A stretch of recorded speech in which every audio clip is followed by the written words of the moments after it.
प्रदर्शन करते रहते थे यूनिवर्सिटियों में लगातार, लेकिन अगर आप देखते हैं शिक्षा नीति को तो नैक की अगर बात करें तो ग्रेडिंग में हरियाणा की यूनिवर्सिटी नहीं आई, कोई भी टॉप पे यूनिवर्सिटी नहीं है। ये चिंता का विषय है और हर मुद्दे को लेकर, इस मुद्दे को लेकर के भी चाहे सरकार के विरोधाभास में खड़ा होना पड़ा, इनसो कभी पीछे नहीं हटती। और अगर आदमपुर उपचुनाव की बात करें, जल्दी ही आने वाला है, तो क्या आप कुलदीप बिश्नोई का समर्थन करेंगे? पंचायत चुनाव की बात करें, जिला परिषद की बात करें, तो कब संभावना है और इतनी देरी? मुझे संभावना है कि सितंबर से पहले चुनाव हो जाएंगे। हमारी पार्टी बहुत जल्द एक इम्पोर्टेंट बैठक बुलाएगी 5 अगस्त के बाद। उसमें ये फैसला करेगी कि हम इस चुनाव को प्रत्यक्ष तौर पर लड़ेंगे या नहीं लड़ेंगे। आज कैथल के अंदर इंसो की मीटिंग थी, तो इंसो का जिला प्रधान, हल्का अध्यक्ष वो मौजूद नहीं है, क्या कारण है? संगठन से व्यक्ति चलते हैं, व्यक्तियों से संगठन नहीं चलते हैं।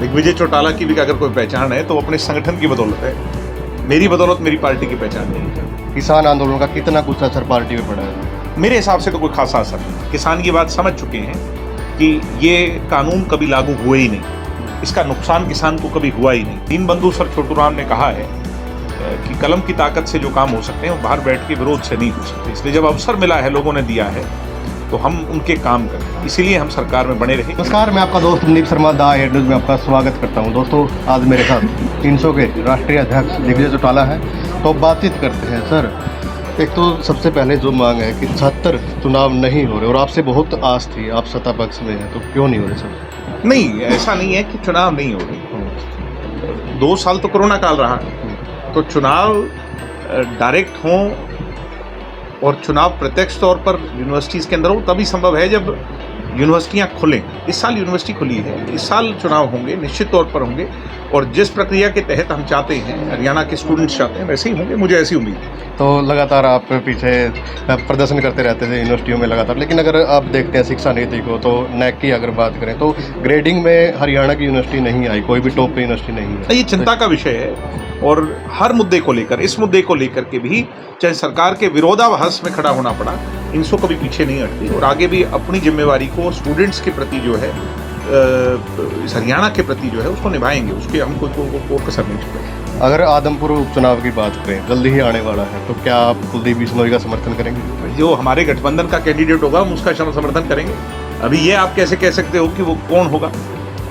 चुनाव होगा कि नहीं होगा ये भी नहीं कह सकते। अभी तो आप तो बहुत भविष्य के घर में छिपी हुई बातों को खंगाल रहे हो, अभी इसके बारे में कुछ नहीं कह सकते हो। तो चुनाव हो, ऐसी परिस्थितियां पैदा हो, कौन कैंडिडेट हो, गठबंधन किस पर फैसला करे, ये अभी भविष्य की बात है। अगर पंचायत चुनाव की बात करें, जिला परिषद की बात करें, तो कब संभावना है और इतनी देरी? मुझे संभावना है कि सितंबर से पहले चुनाव हो जाएंगे और हमारी पार्टी बहुत जल्द एक इम्पोर्टेंट बैठक बुलाएगी 5 अगस्त के बाद। उसमें ये फैसला करेगी कि हम इस चुनाव को प्रत्यक्ष तौर पर लड़ेंगे या नहीं लड़ेंगे। जी, तो आज कैथल के अंदर इंसो की मीटिंग थी, तो इंसो का जिला प्रधान और कोई भी जो दूसरे हैं हल्का अध्यक्ष वो मौजूद नहीं है, क्या कारण है? तो कोई साथी किस कारणवश नहीं आ पाए, ये कोई विषय नहीं है। संगठन से व्यक्ति चलते हैं, व्यक्तियों से संगठन नहीं चलते हैं। जी, दिग्विजय चौटाला की भी अगर कोई पहचान है तो अपने संगठन की बदौलत है, मेरी बदौलत मेरी पार्टी की पहचान नहीं है। तो मिशन 2024 शुरू कर दिया था? निश्चित तौर पर शुरू कर दिया। 2024 नहीं, हमें आज से ही लगना होगा। ये बात मैं बड़े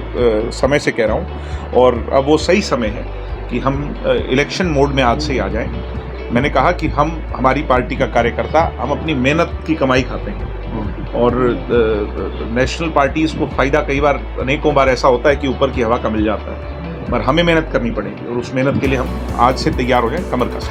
किसान आंदोलन का कितना कुछ असर पार्टी में पड़ा है? मेरे हिसाब से तो कोई खासा असर नहीं। किसान ये बात समझ चुके हैं कि ये कानून कभी लागू हुए ही नहीं, इसका नुकसान किसान को कभी हुआ ही नहीं। और दुष्यंत चौटाला की नीयत और नीति जो थी वो बिल्कुल स्पष्ट थी और वो तुम्हारे लिए प्रयास करता रहा, अंतिम दम तक करता रहा। दीनबंधु सर छोटूराम ने कहा है कि कलम की ताकत से जो काम हो सकते हैं वो बाहर बैठ के विरोध से नहीं हो सकते। इसलिए जब अवसर मिला है, लोगों ने दिया है, तो हम उनके काम करें, इसीलिए हम सरकार में बने रहे और आगे भी लोगों की सेवा करें। तो गठबंधन कैसा चल रहा है? गठबंधन बिल्कुल ठीक है, बहुत बढ़िया। जी, अगर जयपुर में आप जैसे इंसो का स्थापना दिवस मना रहे हो, तो क्या संदेश देना चाहते हो कि पार्टी विस्तार? निश्चित तौर पर हम विस्तार, कोई भी संगठन, राजनीतिक संगठन तभी कामयाब होता है जब उसका विस्तार होता है और हम अपने विस्तार की ओर आगे बढ़ते हैं। जी, धन्यवाद सर, बात। Thank you. वीडियो को ज़्यादा से ज़्यादा शेयर करें, कमेंट करें, धन्यवाद।